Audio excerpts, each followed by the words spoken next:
Welcome back to the Department Chair Leadership Podcast. As always, so happy you take some time out of your busy schedule to improve yourself as a leader, which we know is ultimately going to help those you serve. Today, very excited for our guest and for you to get to know her and learn from her wonderful experiences and her great career in education. Today, we are joined by Dr. Dana Goodier. She has 24 years of experience in education. She's taught world languages and English and has worked at the middle and elementary school level as an administrator. She completed her doctorate in educational leadership in 2020. She often speaks at conferences, providing educators with techniques to minimize off-task behavior and to increase time on task. Currently, she serves as the president of the Colorado Congress for Language Teachers, and she often writes blogs for the Teach Better team and is also the author of Out of the Trenches, Stories of Resilient Educators, which was published in 2022. She is also the host of the Out of the Trenches podcast, which features educators who share their stories of resiliency. You can follow her on Twitter and visit her webpage, which we will put in the show notes. And please check out her podcast, her book, and her blog. So, Dana, welcome to the podcast. How are you doing today?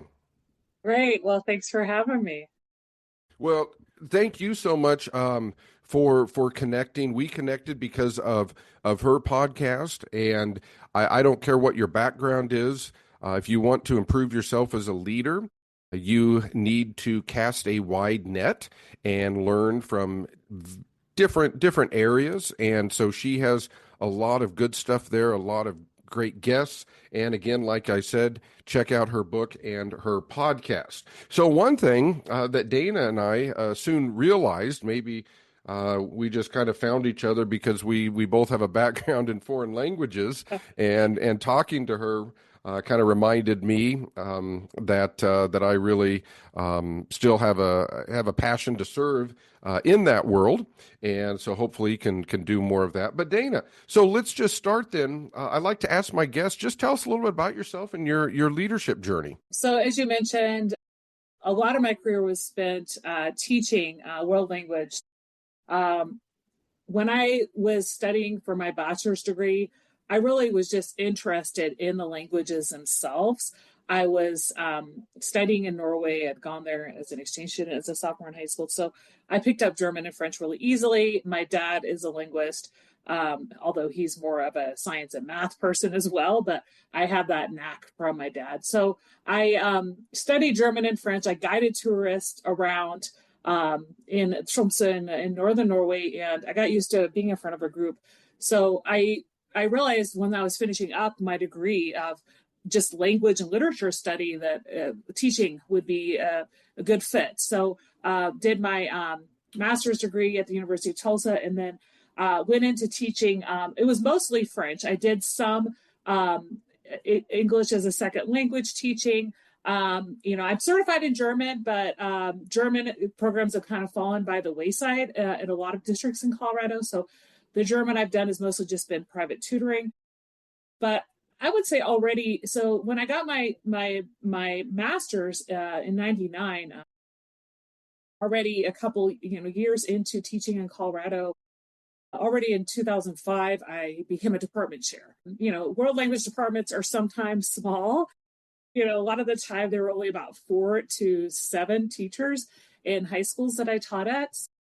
That was my first foray into leadership, being a part of the instructional leadership team at the high school, and then also advocating for budget for our world language teachers. A lot of the time we were using books that were at least 10 years old, and we had beat up workbooks. So it was really advocating for funds for curricula, or at least some book replacements, advocating for funds to send our teachers to the ACTFL annual convention.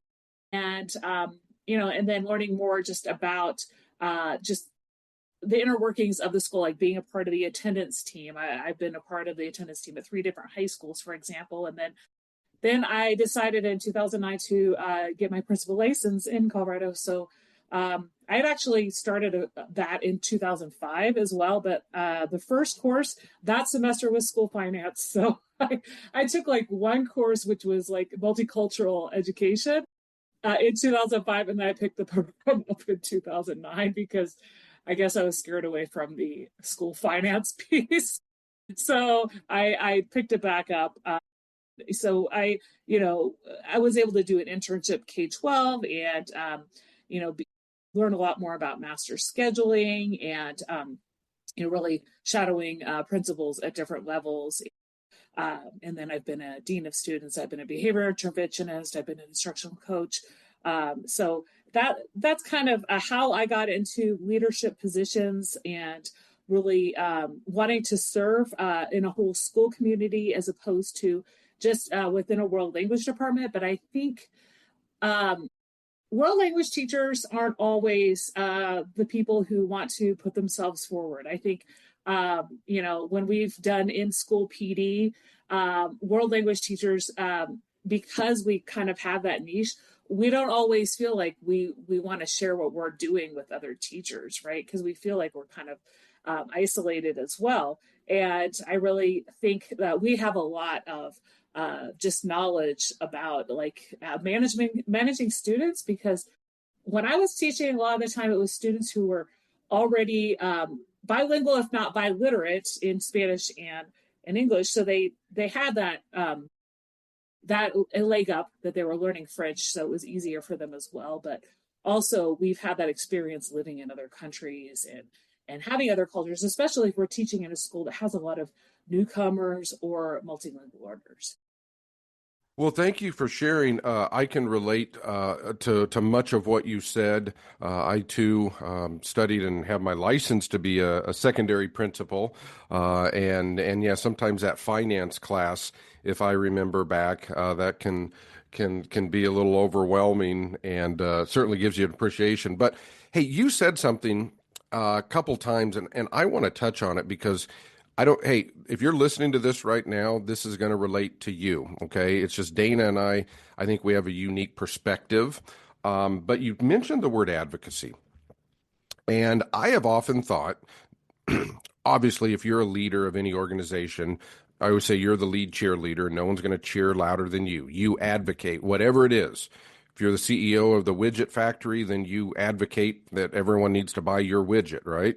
And especially in the K-12 climate, um, nobody has to get out and advocate that we need to teach more reading, science, and math. I think that's pretty well covered, right?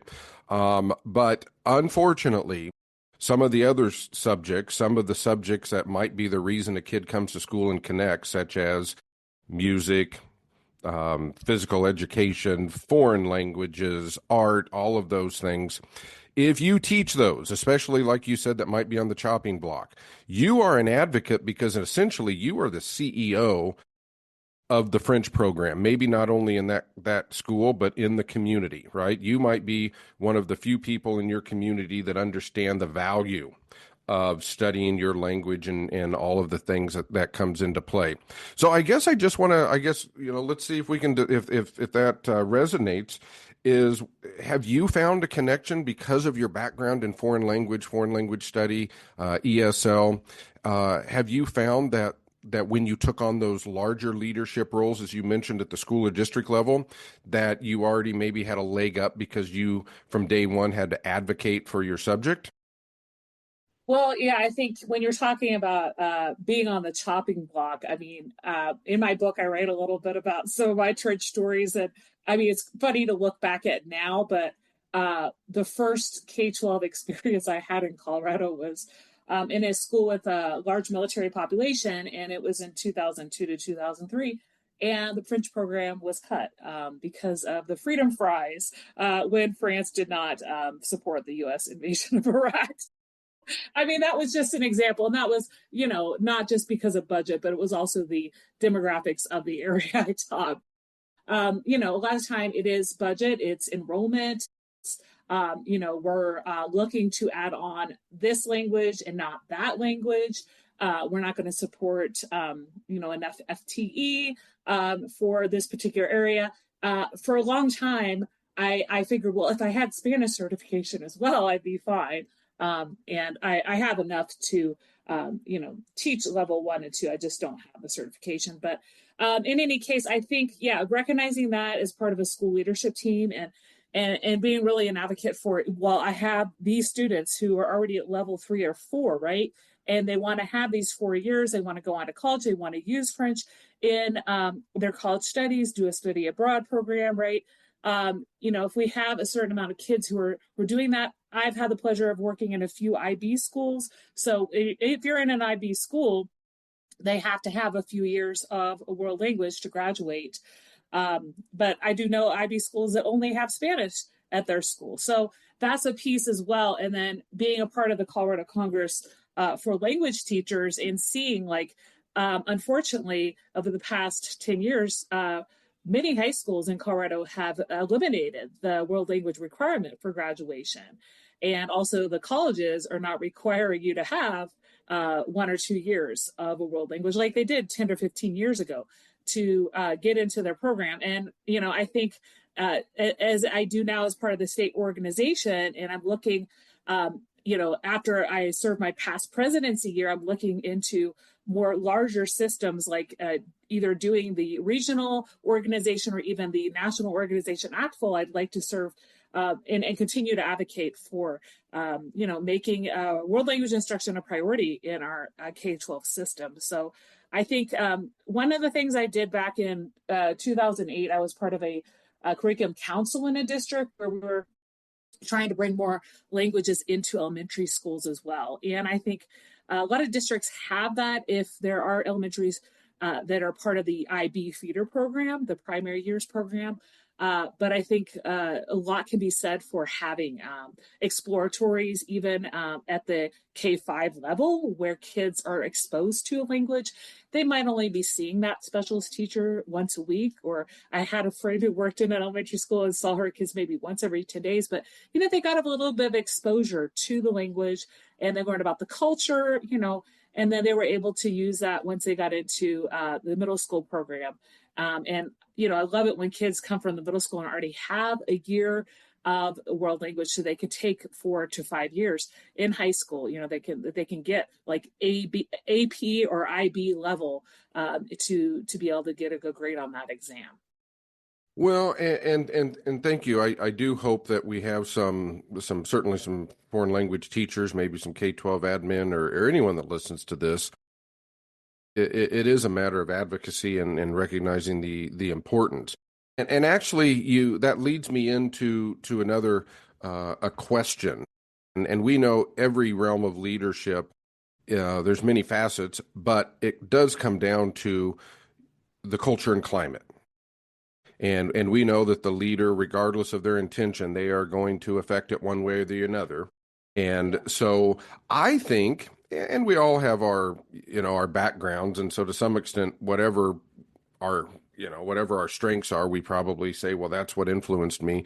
But certainly, for those of us, myself and Dana included, that not only know foreign languages but had to live and study abroad, I can tell you that my understanding and my ability to hopefully promote and develop a positive organizational culture and climate, I don't think that I would be as effective or do it as the same had I not literally lived in a different culture and climate.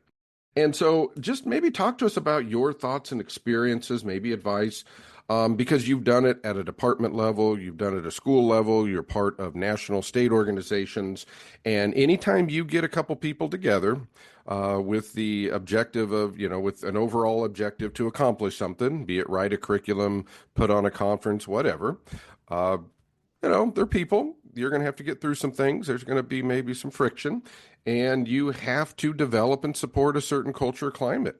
And so maybe I'm curious on your thoughts in terms of what you do to develop a positive culture and climate in the different organizations and groups that you lead. Yeah, I think that's a great question. I think it starts off with emotional intelligence. Really, you learn that when you're studying abroad, when you're spending time in a different culture, because it's not about you. It's not about like the culture that you come from.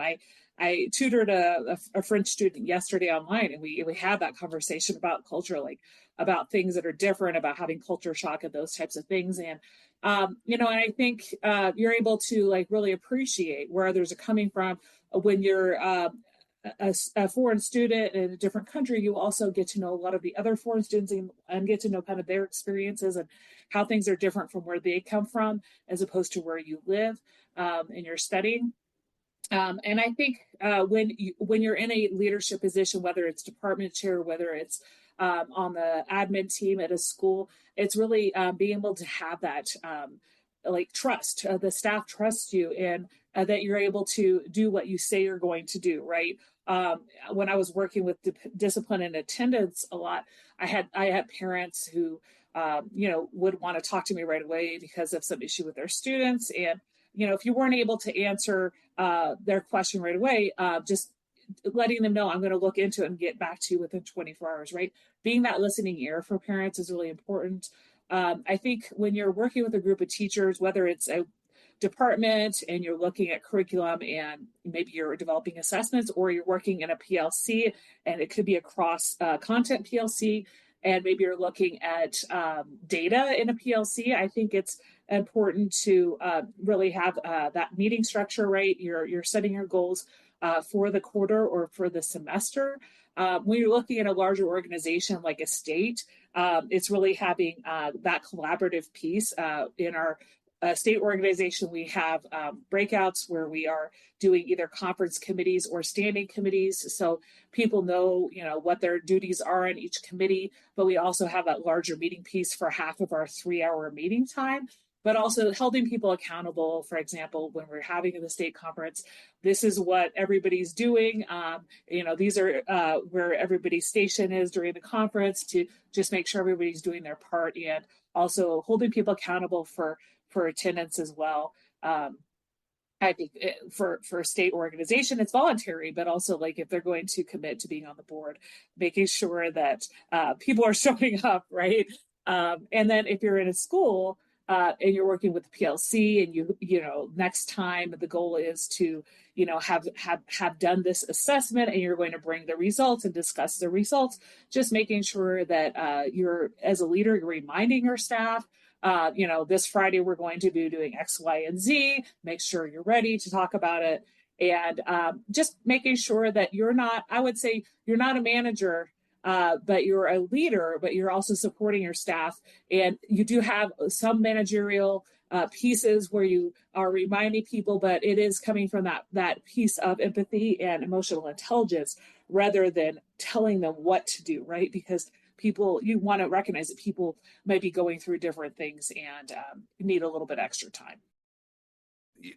I really appreciate that you talk about the emotional intelligence. And honestly, as I sit here, Data, you made me realize something that probably had an influence on me. So, you said when you study abroad, you live abroad, you live in a different culture, you realize it's not about you. And people that have listened to this or have read my work, part of my servant leader's credo is, it's not about as a leader, it's not about you. It starts with you, but it's not about you. And I really think that as leaders, I always say we're in the people business. I can't think of a more impactful experience in my life than living and studying abroad, because you realize that different just is, right? My different isn't better than yours. Your different isn't worse than mine, be it a food you eat, a custom, a language, right? A belief. It just is. And I think I'd never thought about that until you'd mentioned that, but you're right, is what a great way to understand that concept about leadership is it is not about you. When you go to a country where they primarily something not as simple, but if you don't like the food that they eat 3 times a day, guess what? Then I guess you're going to have to find something else to eat. It's not about you. Yeah.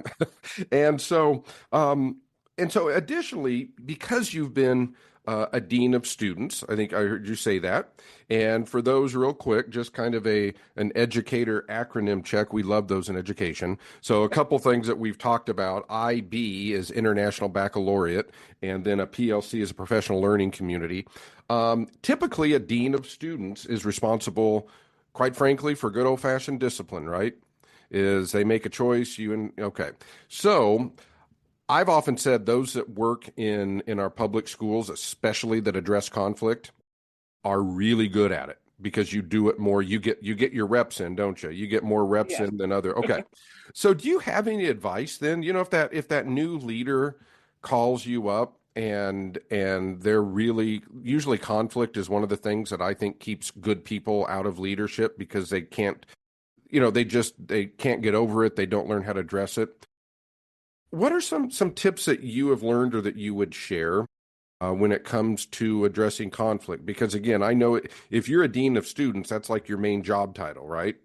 Is that's what you address on a daily basis? Well, I think any educator in a school is going to encounter conflict, more likely with students than with colleagues, but in workplaces in general, right? There's going to be conflict sometimes with colleagues or with the boss, but I think if you're working in a middle school like I did in that position, there are things depending on the school culture and the demographics of the school, but I was in a school that had a lot of fights. So making sure that you are getting all the information when there were fights, right? We were lucky to have a lot of cameras around the school, but you might be in a school where there aren't a lot of cameras and there might be an altercation between kids, right? So just making sure you have witnesses, making sure you're getting statements from the parties involved, and when you're contacting parents that you're giving them the information, but you're also keeping the other party anonymous, and you're not violating the HIPAA laws and all that. But also, I think when you're dealing with staff, because I've had that as well, when you might be working in a department or a PLC, and there might be a conflict. You might be the leader of the group, and there would be a conflict between colleagues, right? Making sure that you're supporting each of those colleagues and hearing them, and and helping them work together, even if there is some tension, right?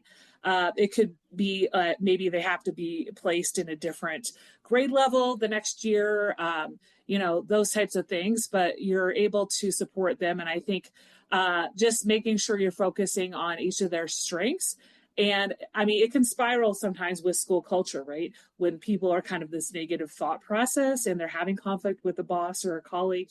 But I think just making sure you're looking kind of at the goal, right? When you're working in a school, your goal is to serve students. So, what can you do within your realm and within your locus of control to fulfill that goal of serving students, in the classroom or in the administrative position, even if there might be conflict with another colleague, and how can that conflict be minimized? Sometimes it's both parties' fault, and there might be one of the parties that isn't maybe necessarily taking any of the responsibility, but it's really kind of how can you avoid too much tension in that situation? But I think in any field, and especially in education, there's going to come times where you're having that conflict, and if you're a teacher in a classroom and a kid is irate, the kid is dysregulated, one of the most important things to do is be able to handle that in a thoughtful way, using trauma-informed practices where you're approaching the kid just from an area of caring, right? Yelling back at the kid is not going to help. So I think there's a lot of training educators do, and it depends on their district. I work in a district that has a lot of training around social emotional needs, but I think a lot of educators can pick up books about that and just how they can help approach their students, because it's not about you as a teacher. It's about what the kid's going through at home or earlier in the day. So it's not to be taken personally if a kid blows up at you in class. It's something else that happens, and it does get stressful if that happens a lot, but also have other educators that can rally around that student when they get dysregulated. For those listening right now, and I've said this probably before, everything that Dana said there, and this is not to be demeaning.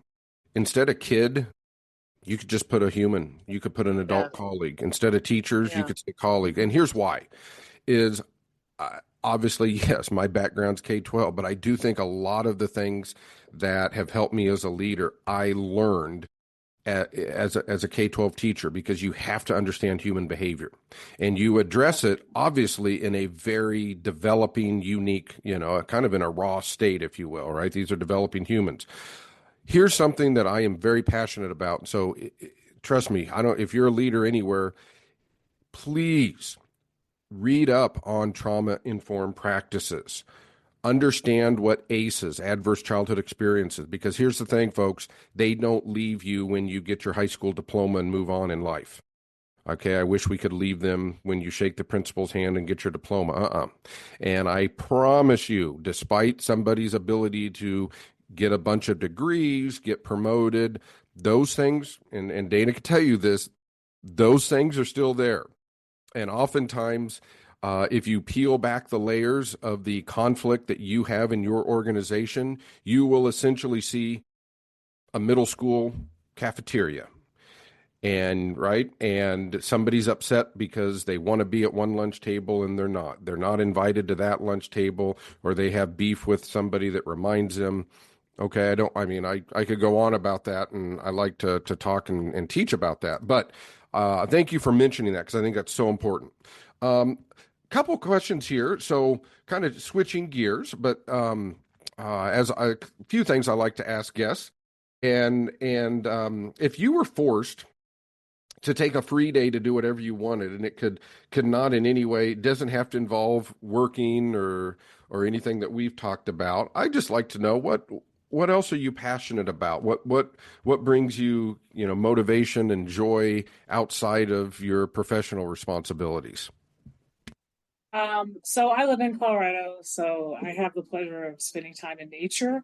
I like to run, and so like if I had the whole day and I had the fuel, the nutrition, and all that, I'd probably spend hours outside doing trail run or hiking.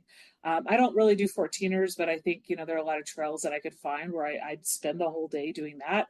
We're recording this in the dead of winter when it's really snowy here, but I do like to ski more cross country than downhill, but I think it would be just something in terms of movement and spending time in nature. I thank you for sharing. I always like if they're willing to share, because those of us, especially in leadership, there's a lot of things that we do, and it's just a reminder that we all have something that hopefully we are passionate about outside of work, and that's just a reminder to remember to do those things. And yes, Dana is very, very fortunate. Where I live, it's directly east of where Dana is, but it gets flat in a hurry. So I would pretty much have to, I'm guessing, pretty much drive to where Dana lives to find something that isn't just a little hill. So those of you who've been to Colorado understand she's very fortunate, and if you haven't, certainly encourage you to do that. So Dana, as we close out, and again, folks, please look at the show notes. You're going to be able to find her socials. You're going to be able to get the link to her book, read her blog, especially for those of you in K-12. This is a great connection. And I can just say, too, as far if you're not familiar with the Teach Better team, wonderful, wonderful professional development at your fingertips. So as we close out, Dana, any final bits of, advice or, words of wisdom, as I always like to say, for those that want to, improve their organizations by first improving themselves as leaders? Well, I really think it's taking the time to learn, right? Circling back to the it's not about you piece, um, being open to professional learning. And if you're a leader of an organization, it might not necessarily be the professional learning or conference that your organization sends you to every year. It could be something that's a little bit outside the box. So, an example is the ISTE conference for me, Ed Tech. I went there last summer. I'll be going there this summer. I wasn't thinking about ed tech, right? But then I realized, well, as somebody who's in a school where we're developing more tech tools to use with students, it's important to be on the forefront of that and learn more about AI and those types of things. So I think be open to professional learning, whether it's conferences, whether it is joining masterminds that meet online, or professional organizations within your state or region, because as a leader, you need to be a lifelong learner, and you need to learn more about also emotional intelligence. If you haven't read much about that, there are many books out there that are not necessarily educational books, but that are leadership books that can talk a lot about being that type of a leader and tapping into your own emotional quotient. Perfect advice to end the show on. Continue to be a leader, continue to look outside of not only your, I guess, your professional realm, but also your comfort zone, because the more we learn, the better we can serve those that we work with on a daily basis. So, Dr. Dana Goodier, thank you so much for joining us today, sharing your insights, your leadership journey. I certainly enjoyed getting to discuss foreign language education and the benefits of that and the things that I think we're equally passionate about. And thank you to the listeners, as always. Hope this time was able to add value to you and those you serve. So thankful for your time. Take care, and until next time.